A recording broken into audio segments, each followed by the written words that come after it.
enjoyed my work with the students. They, well, students with cheerleaders, in classes, with the dance company, they were always giving and willing to work and to do something for the university. I never found them unwilling and not wanting to spend the time, which was done freely. They weren't on scholarships. They weren't getting anything from it. But they spent their time doing something that they loved to do, and that was dance. And because of that, they brought joy to this community and to this university. And I'm thankful for them. And I am really thankful for them because they really brought a lot of joy to me as an instructor to them. I'm proud of them. Many of them have gone on to be to dance professionally, to become university professors, medical doctors. You find them in every field, and it is just wonderful to see how they have progressed. And many of them will say, well, it was because I was in orcheses. And I'm saying, well, how did orcheses help you?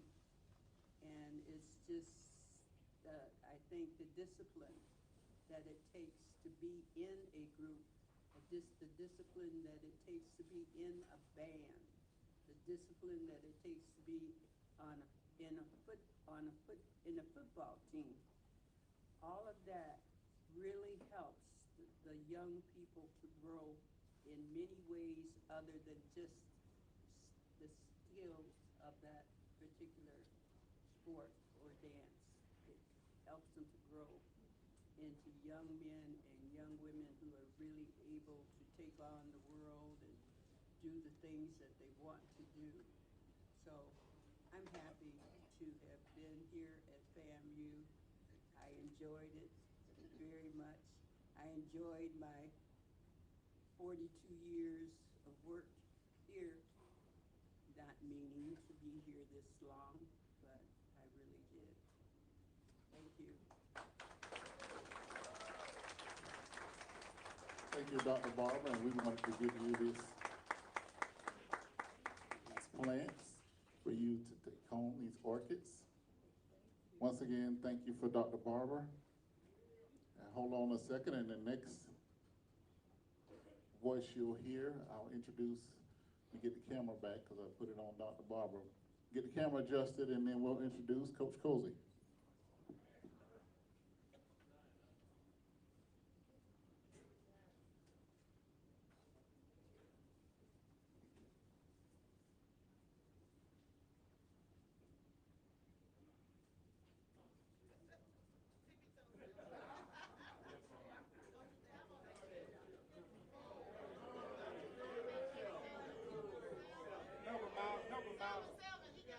Help him out. He got it.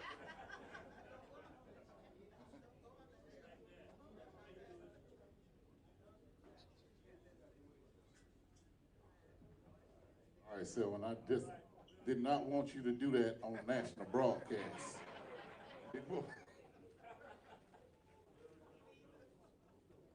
All right, once again, I'm gonna say this. This is gonna be my next to the last time saying this. We will not be here when? We will not be here next Wednesday at noon.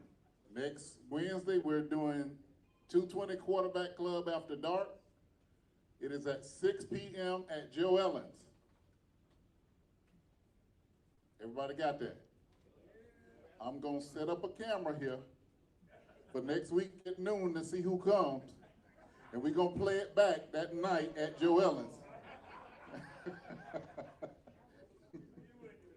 Oh boy, I really wish I could. But anyway, You can get your reservation because we only have 100 slots at Joe Ellen's. You can see Dr. Jackson today. Go ahead and make your reservation for next week over where Clayton is. Go see Clayton. Get your reservation in so that you can be counted in the number, because I know there are people who work during the day who have told me they would love for us to do something after dark so that they can come because they can't run on lunch. So here's the first opportunity, and we'll see how that works. Next Wednesday, 6 p.m., Joe Ellen's. If anybody doesn't know where Joe Ellen's is, just park in Clayman Plaza and come up to the top, to the plaza level. Take a left at Harry's, and about 2 doors down is Joe Ellen's. Next, we'd like to bring up the head coach of the Florida A&M Rattlers, Coach James Cosley III.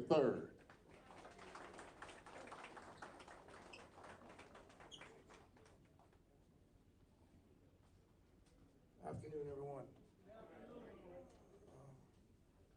A couple of housekeeping items, if I could, before I get started.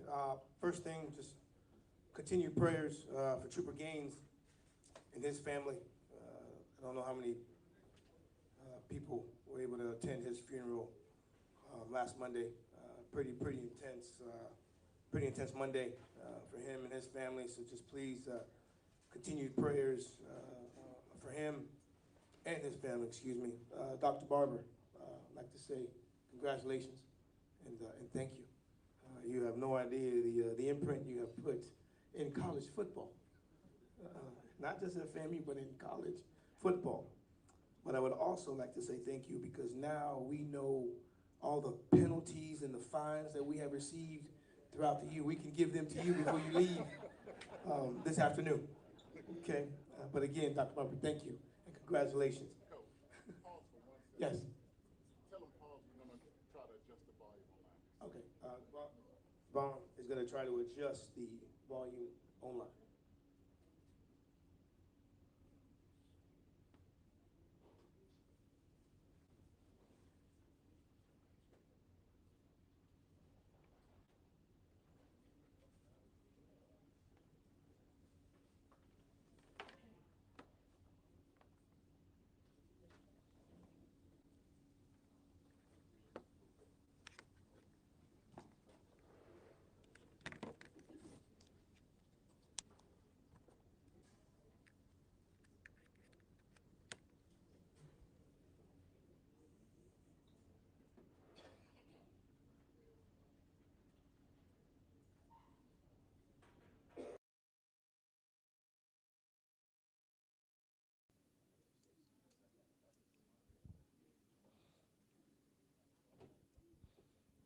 Okay, you ready, Coach?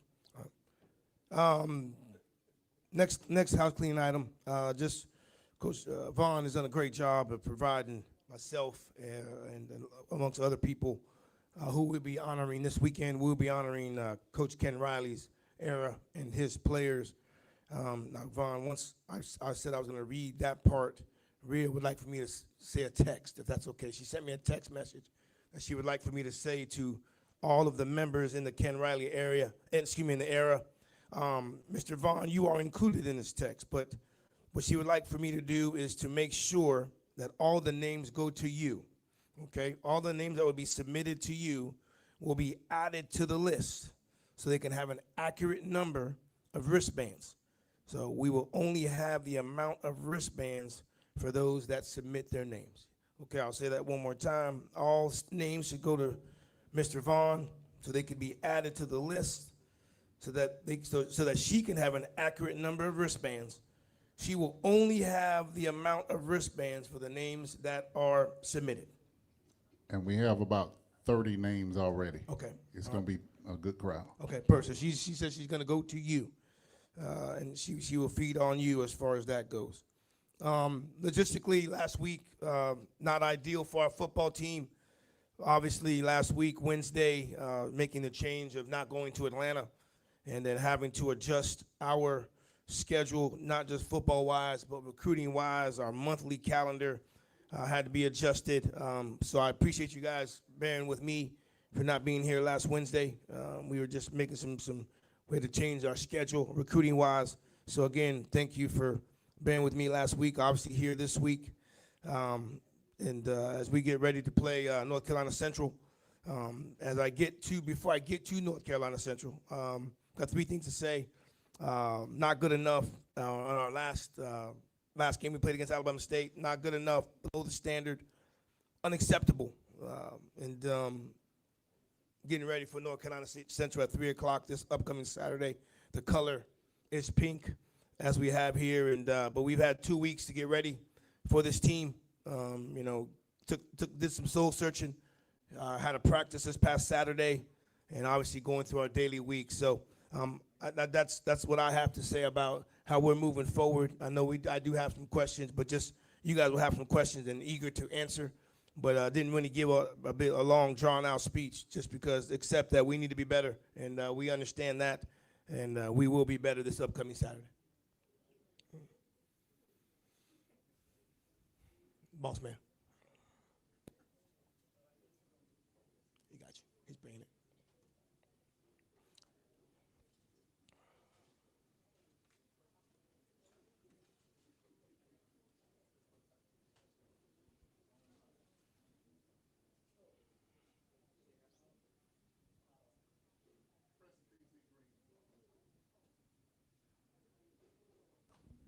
Hello? Yes, sir. Lights on. Hey, boss. I did not read this. I was told that you kind of putting the blame, the way the kids are playing, on you and the coaching staff. I'm always going to do that. Okay. I disagree wholeheartedly.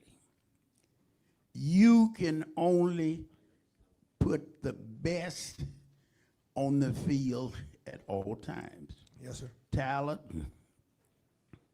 skill, knowledge. That's what I got to say about that. Yes, sir. It's not you. Yeah. Now, I want to talk to the young men to the right of you over there eating. Now, That's my left. But oh, that's his left? Well, I was in Dr. Barber's dance class, and I never knew how to bounce. So if that's your left, that's fine. But to the players, you all, last Saturday, I sat right behind the team. I watched the game. I've been around a long time, athletics.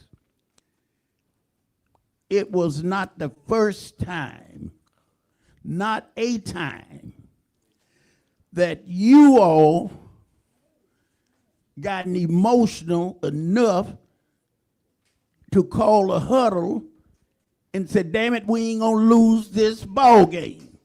We gonna win. Now, let me finish. I'm sitting there. I told you I watched the whole game. Alabama, our band playing. Alabama team out there doing the darn boots on the ground on our field. And ain't nobody from the football team. Y'all saw it? Go across and kick their butt and run over them. Now, I know this transfer portal and all of that stuff. Coach, you can't do it because kid just, I'm a transfer. But you got to have, big man, I'm looking at you.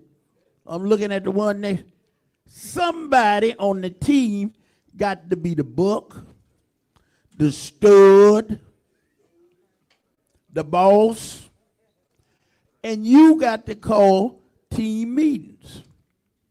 I heard this morning that the Philadelphia Eagles had a team meeting.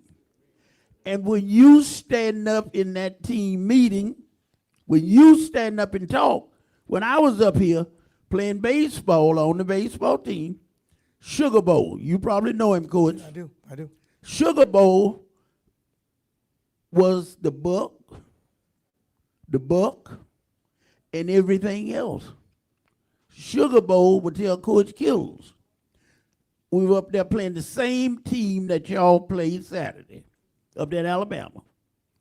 Sugar Bowl hollered over from the field, "Coach, I smell the bus burning.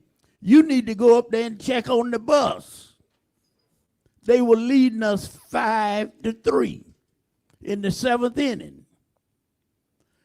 By the time we got to the 9th inning, they were telling us, "Man, y'all just get on the bus and take the game." By the time Coach Kills got back to the bus, Sugar Bowl had talked. And everybody knew that Sugar Bowl wasn't jiving. Sugar Bowl, for the ones y'all don't know him, that's Andre Dawson's uncle.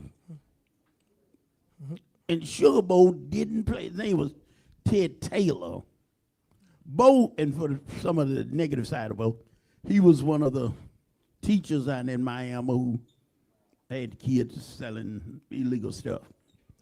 But Bo didn't play.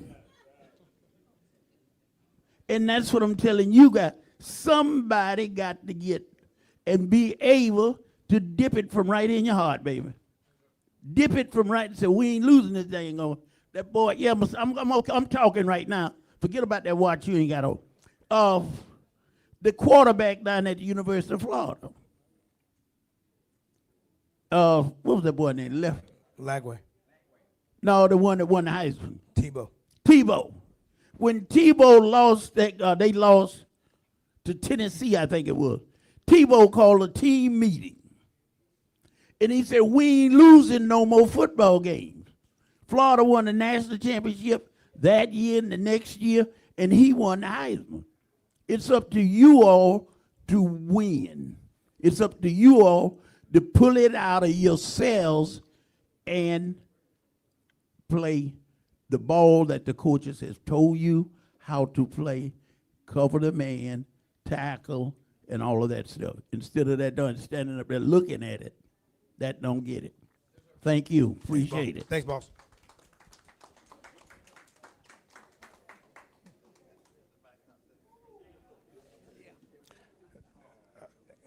Boss, she told me what your grade was while you were doing all that talking. She told me what your grade was. So you were right. You can't dance.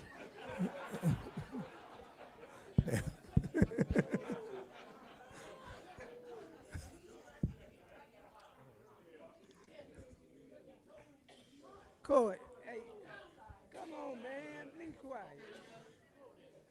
Court, Yes, sir. my question is, I think after the first game, I think after the first game,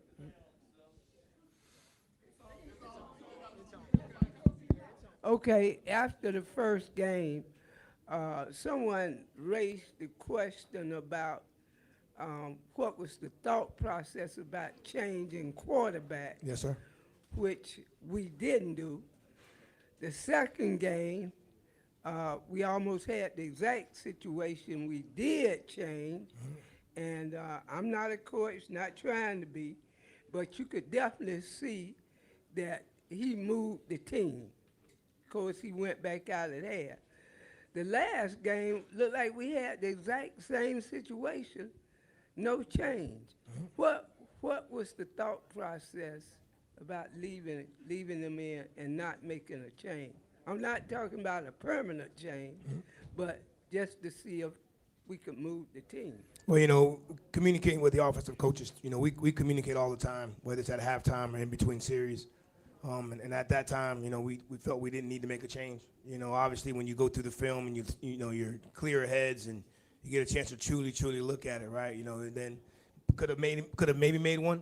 Ultimately decided not to, but just over these last couple of weeks, what we have done with our quarterbacks is both quarterbacks have been working with the ones, a lot more than that's happened probably throughout the season. So, we communicate, right? Obviously I'm on the defensive side, Coach Burris is our offensive coordinator. And we communicate every morning, not just on game day. We communicate every morning about that position. We've talked about this position, ever since Jeremy Moose was here, and then obviously having Daniel Richardson last year. We understand the importance of the position, and then the constant communication that Coach Burris and I have. We have that. Hey, Coach. Oh, hey, what's up, boss? I didn't bring the old lineman for you today, but Hey, Coach. yes, sir. How many assistant coaches do you have? Sometimes too many. But I mean, I think we're looking at so offensively, count these for me, Miles. We got offensive line coach. We got Coach Williams, Coach Burrs, Coach Warman, Coach Maurice, and who am I missing? Coach Jeffrey. So you got 5 full-time guys on offense. Defensively, you got Coach Coach Wick, Coach McKinley, Coach St. John, Coach Marsh, not Marsh, Coach Walker, Coach Pope, and then who else? And who else am I missing?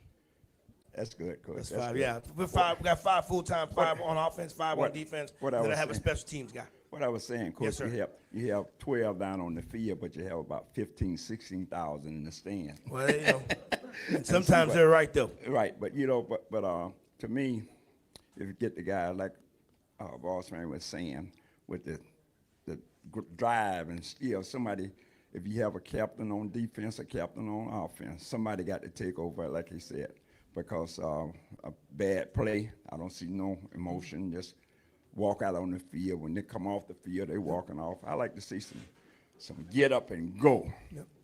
That's what I'm saying. Get up and go about them. Make a mistake, come back and just do it. Like I told you, offensive line the other day. Well, you make a great point. You look at our 23 team, and you hate to go back to the past, but you look at our 23 team defensively, it was number 0. We weren't playing well on defense. Right. It would be number 0. Offensively, we all know who it was offensively. It was number 8, right? But Right. You also had Coach Simmons in the ear too, Sure. right? So what I mean. But you always right, wrong, or indifferent. Because we've only played 4 games, right? Right. As our football team, you're still trying to search for an identity, right? You're searching for that confidence, and so slowly but surely, right? You would hope on offense, defense, whoever those alpha dogs are, if it's not going right, somebody pulling them together. It's great to have coaches coaching them and getting on them, but the best teams and the great teams are teams that are player led. Right. Right. So the players getting them together, the players getting them right. Those are the things that you're truly hoping for. So we got 8 games left. Hopefully, obviously, there's a lot of season left to play. A lot of things can happen within the SWAC conference, but we got to have to get that sooner than later. I noticed offense. We start moving the ball. All of a sudden, they stop and start looking to the sideline. They're taking momentum out of whatever they're doing. They start looking at the sideline more than what they concentrate on what they're supposed to do. Yes, sir. And I said, well, they're taking much time. Go ahead and call your play. A lot of time you can call a play and get defense. They're not in their regular defense, but you look inside. They don't know their plays or something? Or? Well, I think a lot of times offensively, you have a call, right? Call's made. If up top or somebody doesn't like the necessary call, you look to the sideline to change the call. We're doing some new things. I think Miles will tell you. I don't want him to tell you, but he'll be excited about. I know they're excited offensively on some of the things that we're doing right now. So maybe you'll see a little bit of a change with that. Yes, that's what I wanted to make sure they call the plays quicker. A lot of time you get the defense that they don't be resting on you. You're moving the ball, all of a sudden they stop. Yes, sir. And start looking to the sideline. I said, well, maybe you just send somebody with a play in, send a guy trying for one out. Well, and I think getting them in fast. So Yes. All right. thank you, Miles. I can't say much, but I appreciate you, Miles. Coach, Yes, do sir. you have a time when you like your comment made earlier? You said you have to coach your own players. Yes, sir. The reason I'm mentioning that, I know that was an incident after the last home game. We talked to one of your players, big number 95. He came over to Roy's tent, and we talked to him and everything, and asked him some things. And he said there's a lot of dissension in the players in the locker room. They say things because a lot of the transfer portals, new team, new coaches and everything. So have you addressed that with the team and everything? Well, we talk every day about those things, right? We have a leadership committee that does a great job as far as allowing us or giving us information. And I wouldn't say it's dissension. It's just you get people from different places, and then you try to mesh them together, right? And wherever they may be from, whatever university they may have come from. So I don't think it's dissension. I just think it's a team that needs to just continue to grow and continue to get tighter. Last year's team we brought a bunch of guys in during the summer, right? This year we thought it was going to be really, really important to bring guys in during the spring. And we thought we did that. We have some, good enough players, have a time for them to bond and be around each other. So, you're still, if you're not doing well, right? If you're not doing well, the immediate thing is to try to point at everybody else, right? What needs to happen, and which is going on, you need to look at yourself. You need to look at within, right? Take care of yourself. Do what you need to do better, and then if we do it collectively, then the whole team will get better. Coach, Yes. in spite of these dark clouds, one of the things that I've texted you this personally. Yes, but sir. One of the things that I think the cancellation did was gave the team 2 weeks to Absolutely. get ready for conference. And I noticed the last series that Johnson played was one of his best series this whole year. When we needed to get a touchdown, almost every pass was perfect. So I'm hoping that he's ready, and from here we got a chance to still make this a winning season. Well, I mean, undoubtedly we'll have a winning season. I just think that it was great to see him do that. Put the ball in the end zone. He threw the ball. The one he threw the ball to for the touchdown was Big Miles. That's the one who caught it. I think there's a lot of time left for us to improve this thing. Right? Our schedule I think is pretty favorable, but we're gonna play a good team this weekend. North Carolina Central's a good ball club. And throughout the last few years, they've done some really, really good things. So we're gonna have to step up and play well. We've got to play well, right? So they're not gonna give it to them. They're not gonna give it to us, and obviously it's not something that we're not gonna give it to them either. But I think just throughout the year, taking care of it week by week, we have a couple new guys as far as guys that should have been playing for us early in the year. They're now back off of injuries or whatever the case may be. So I just think that there's still time, but we still need to take care of it day by day. But we can't look ahead, take care of what we need to take care of this week. Yes, sir. Coach, Yes, ma'am. I sit on the old people's side, so I'm speaking from that perspective. Yes, ma'am. I noticed early on that the defense sat down too much early on. They were sitting like they were already defeated. Right. And that bothered me. Right. And we have some other dynamics going on. The announcer has to tell the band to play. Right. And the fans are quiet. It's kind of hard to get yourself geared up when it's quiet. Right. Now it got hot, and the defense was out there a long time, but they were sitting down like immediately, and the offense was standing. Our juju is off. Well, I'll say this. When defense is not on the field, both sides. Like when defense is not on the field, especially when it's hot, we actually want them to sit down, right? Get off their legs. We had the fans blowing a little bit, so we generally kind of want them to be seated. Now, also they're also seated because coaches are trying to give them instructions. You know what I mean? So at times we ask them to sit down, but like normally once you talk to them and you give them the instructions, they normally get up to watch the game. You know what I mean? Now, as far as the band and the announcer, they ain't gonna do with that.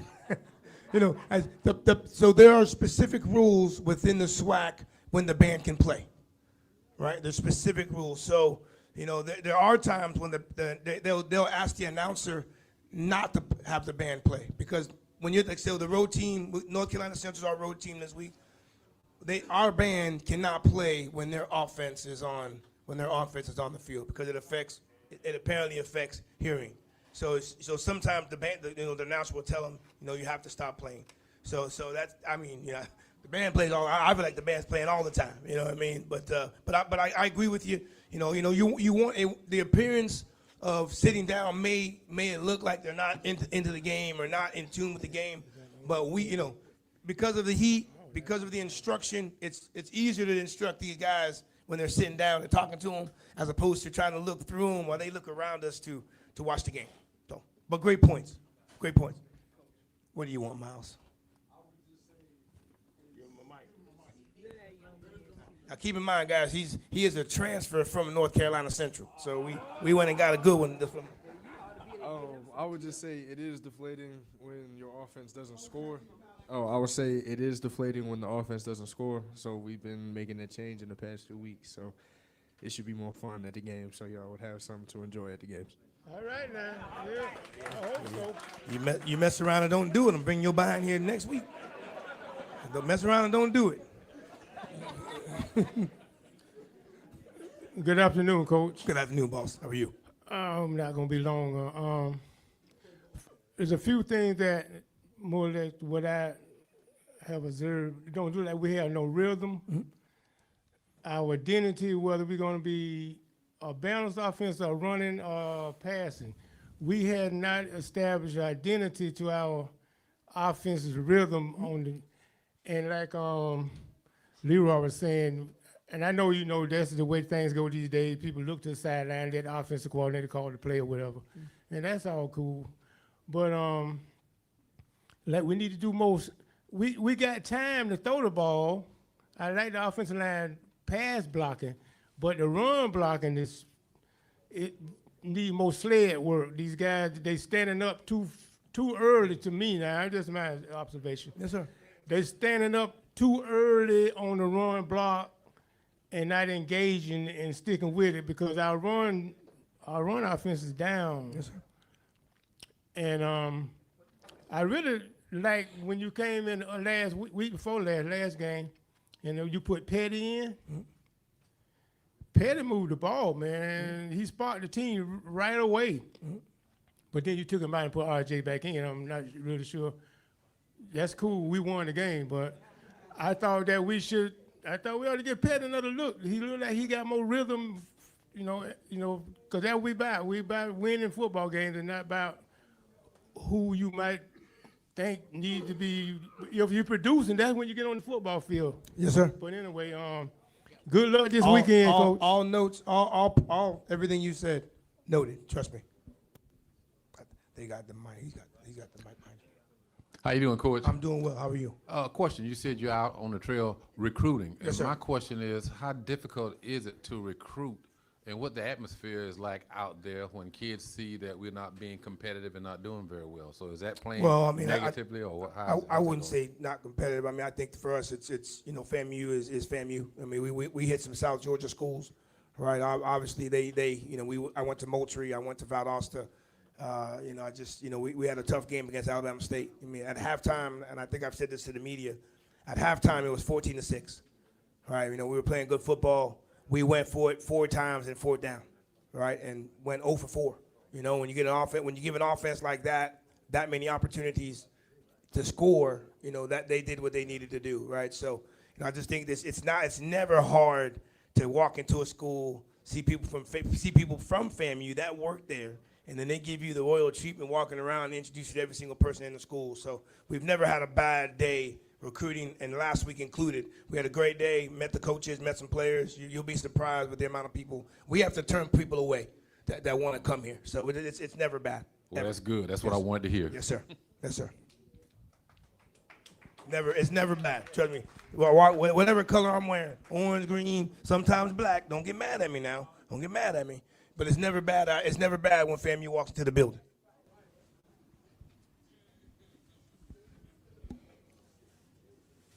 Question from online that came up a couple of times. Yes, sir.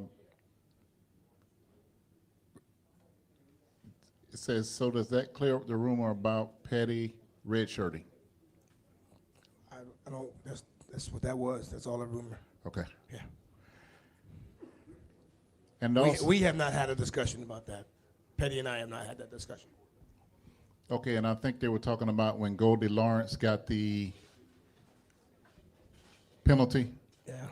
We were driving, Yes, sir. and I have to echo this. Talking boss man way.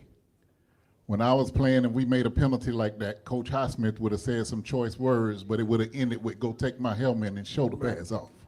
Right. Because you're selfish. Right. You're hurting the team. Yeah. That attitude will never result in a win. Yes, sir. It takes the players to have some pride about themselves, and stupid penalties like that. Well, it obviously hurt. When I was playing, Coach Highsmith would have said some choice words, and y'all would probably heard him in the stands. But it would have ended with "Go take my blank helmet and my shoulder pads off and head to the dorm." Yes, sir. I think on the coaching side, I know it's a different era, but I think they have to have some fear at some level Yes, sir. that there are consequences for doing stupidity like that. Yes, sir. Yes, sir. Coach, how you doing? Well, I'm doing well. Even most of us been here since Jay Gaither time watching football. That's 6 years at least or more. But you know, the guys, this team, they seem like they just not they're on the sideline, but I don't know where their mind is. They have not tuned in. They're not focused to the game, and I know that you went to Florida State under Bobby Bowden. Yes, sir. And you saw Bobby Bowden pull out quarterbacks. He pulled Charlie Ward. I said, Charlie, watch for a while and focus. Then go back into the game. Sometimes people are having a bad day. And I think the last time the quarterback was having the whole day was bad. And we should have you should have considered making I thought I'd send you a text out there, making a change. I can't, I mean. You know, because you gave me your number. I could send you a text. Coach, change the quarterback. Change him. And all of us out there, all of us in the stands, we don't coach, but we've been watching games for the last 60, 70 years. And we just know that we're not feeling, and coaching, you got 12 or 10 assistant coaches. Coach, they got to get on the ball. You got to fire them up. Yes, sir. You got time for one more?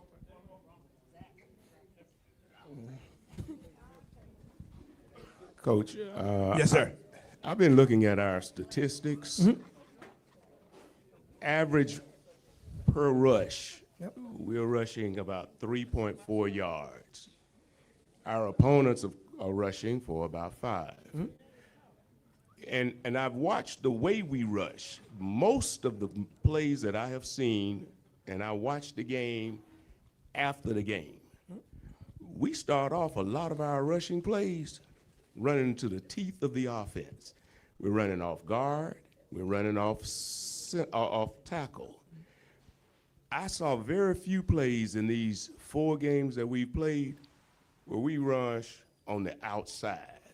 And a lot of teams are rushing on the outside against us. Yes, sir.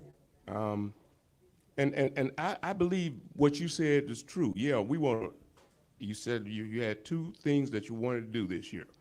We want to run the ball, and we want to stop the run. Yes, sir.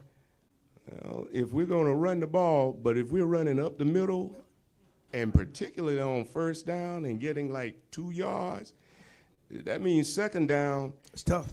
You got to pass it, or if you try to run it again, you need about 6 or 7 yards. Absolutely.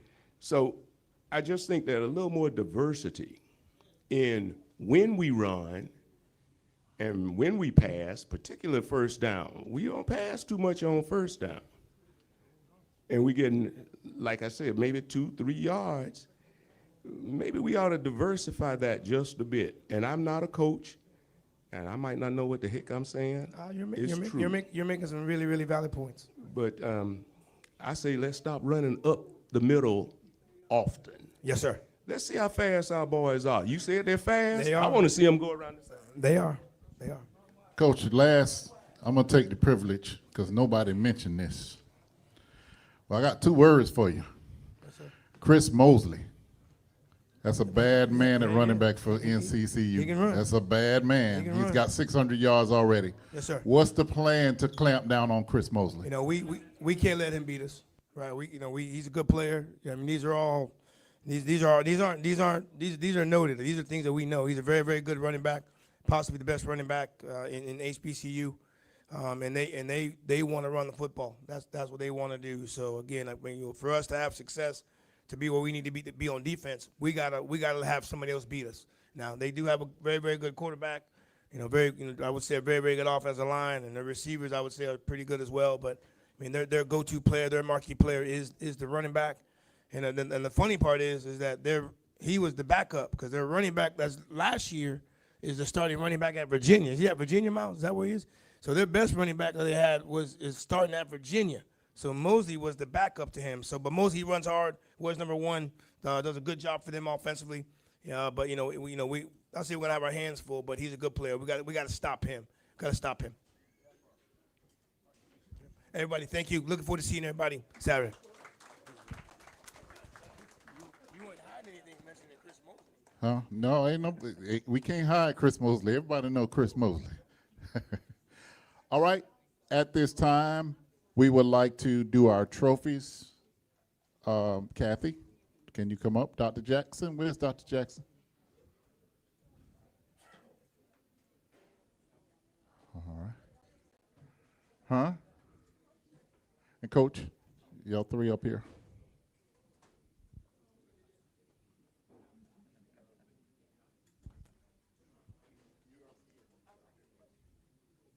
We'll start with. Okay.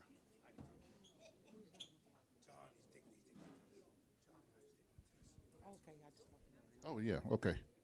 All right, FAMU versus Alabama State offensive MVP, our tight end, Miles Campbell. Come in the front, Miles. You got to say your name and do your Rattler intro. Come in the middle. Hey, Miles Campbell from Douglasville, Georgia. Graduate from North Carolina Central. Majoring in IDS. Looking to pursue my master's in business. Interdisciplinary studies. That's what it is. But yeah, and, it's a big game this week. Not just for the team, but for me personally. Say get back. So I'm excited for this week and the plan that the coaches have put together. Should be exciting for y'all. So thank you. Yeah.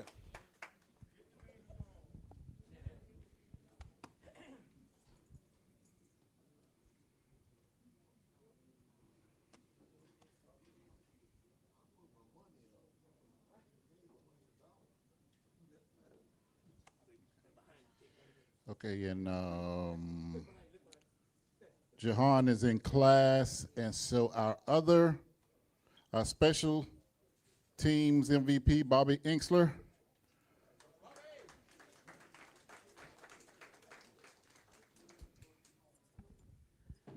Okay. How you doing? From Tallahassee, Florida, Bobby Inksler. I'm the punter here. I'm a freshman. I went to Childs High School, and I'm majoring in business management.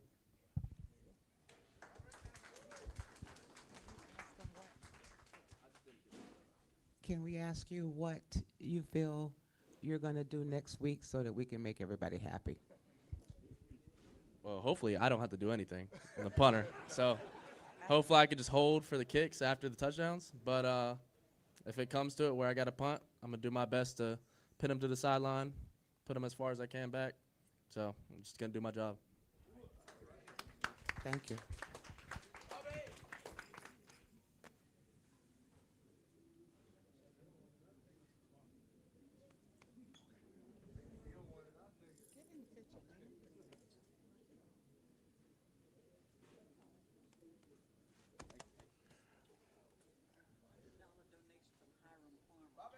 All right, Hiram Farmer with a $100 donation. Thank you, Mr. Farmer.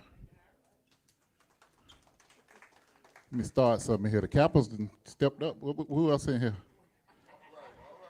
Who else in here? The Capitals stepped up with $100. Who else? Who else gonna challenge the Capitals? I gotta get it however I can get it. Once again, thank you all for joining us once again. And before we go, we are going to allow, the last thing we're going to do is allow Mr. Zach to officially present the basket to our winners. We had the drawing last week. Ladies and gentlemen, just to make sure that everybody knows that this officially went to a person that's not related to me.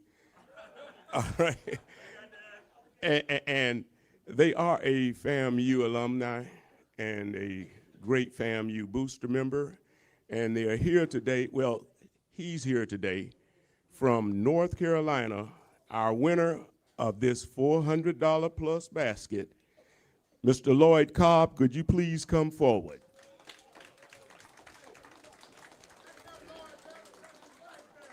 Okay, well, I'm sorry. That's his wife's back. I'm sorry. Lloyd, sit back down. Look, and they've come all the way from North Carolina.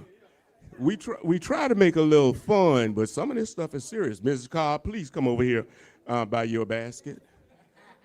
Mr. Cobb. Oh, No, you said it right. You know who write the checks here, right? Miss Cobb. All right, well, Miss Cobb, thank you very much. Ladies and gentlemen, just stand here, please. And one thing I want to say, Zach, is that the other Cobb, Selvin, told me a while back, told me about 4 years ago, said, Cobb, said, look here, you give $100,000 or more, you're going to get lucky.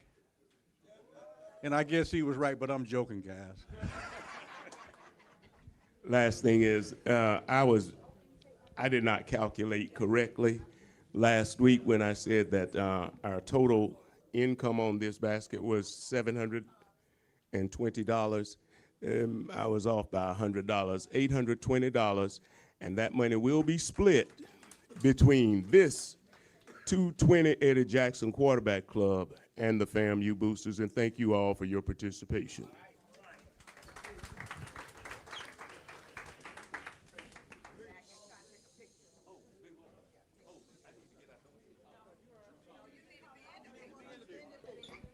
While they're getting this picture, we want to congratulate two Rattlers. Charles Davis and Ashton Grable have been selected to play in the HBCU Legacy Bowl at the end of the season.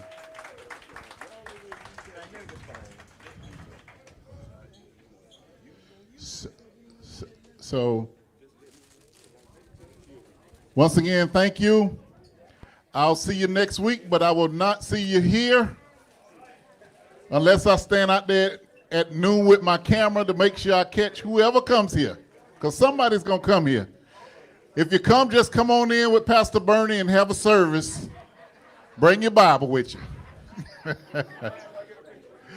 Once again, for those online, thanks for joining us. We'll see you next week.